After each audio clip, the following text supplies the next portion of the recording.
Anitea, Ani, Bonjour, Kwe. It's Catherine here from Moonstarlodge with your August reading for sign of Cancer.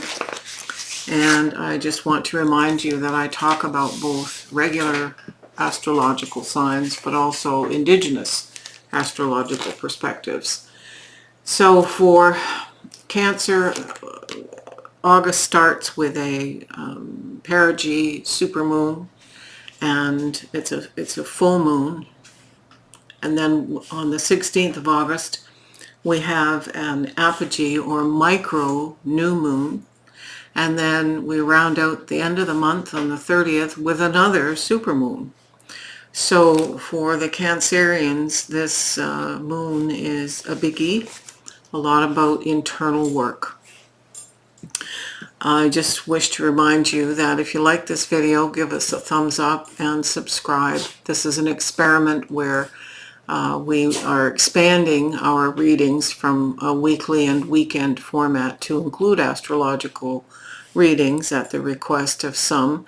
But the only marker we have of whether we'll continue is if you like the videos and subscribe. Because if the numbers don't change, that tells us that, you know, people aren't interested. So there's no point in doing them if folks are not interested. So let us know with your vote, so to speak, at the end of the video. So let's go to the cards, Brian.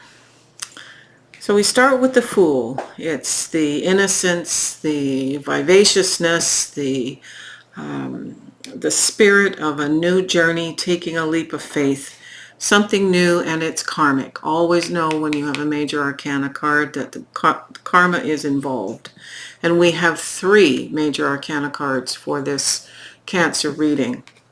It's followed by, or sorry, not followed by, it's clarified by Hidden Realms, which is an expansion card for a set of major arcana from the Wandering Moon Company. So this goes beyond the World card. This is card 23. And it relates to the hidden realm within us, the subconscious, the part of us that we need to nurture, the inner selfhood, and how expanded that is. Taking time to do that. That's exactly what Cancers excel at. So this is a journey not just out in the big world. It is a journey within. And so there's things happening here that are a good thing. It could be easy to let the devil distract us and get us into just avoidance, overindulgence, not doing our work, indolence, procrastination, gambling, sex, too much partying, just heading to the beach and ignoring. We have to not give in to temptation here. We are preserving time. We are creating with whatever this journey involves. This is part of our legacy.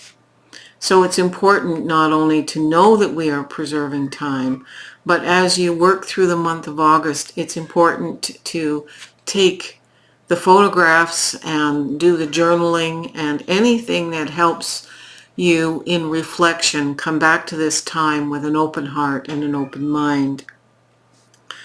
The Knight of Stars is next, and that's the Knight of Pentacles. And I've said before, of all the knights I'd like to have in my corner, it would be the Knight of Stars. He's often pictured with his big old workhorse Clydesdale planting seeds in his field, and he's methodical, he's very patient, very thorough, very analytical, and he's cautious. So this is the kind of dude, well, there's no gender here really, but this is the knight that I would wish to have in my corner.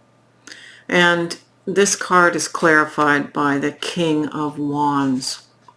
So these are both court cards, and one can take on the attributes of the knight for themselves, and I suspect that's what's going on here. The Fool is daring and adventurous and impetuous and all those good things.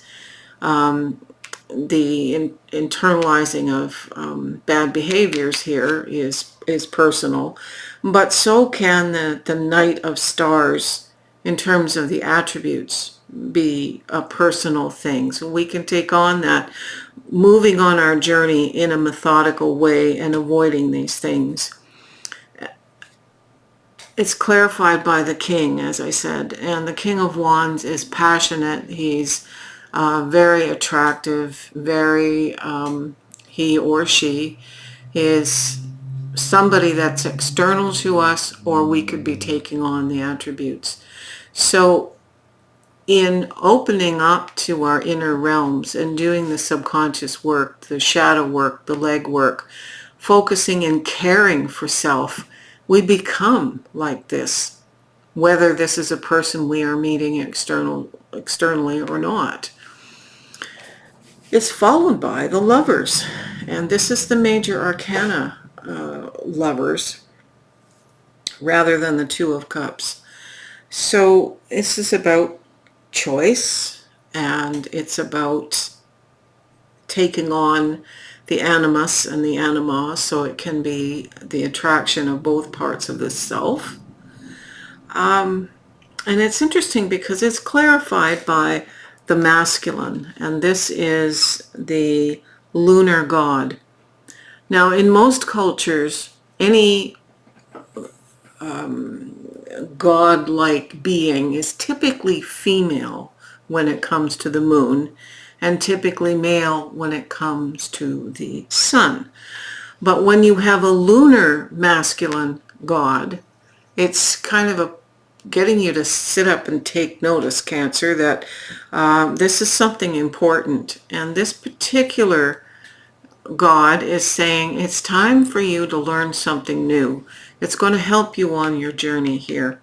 It's time to learn a new skill, a new art form, a new something that's going to help you advance in your power with this subconscious work.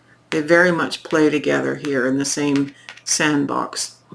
So the other part of this particular lunar god is that they are expected to stand up and help the ones who are weaker and to support those who have fallen or have fallen behind.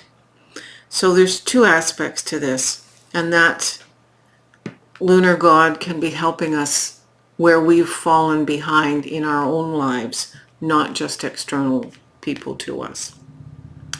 So all in all, Cancer, this is a very riveting reading, and I'm quite impressed with the practical messages, like don't get distracted by goofing off and wasting time. You need to preserve time. You need to actively, literally preserve time with pictures and journaling, but you can't waste time getting off track here with this stuff. The rest of it is just absolutely stunning. You can flip the camera. So thank you to the listeners who are Cancer, the viewers, I should say, and give us a thumbs up as I asked earlier. Subscribe, send me a coffee, and we'll see you next month or next week for the weekly reading. Aho.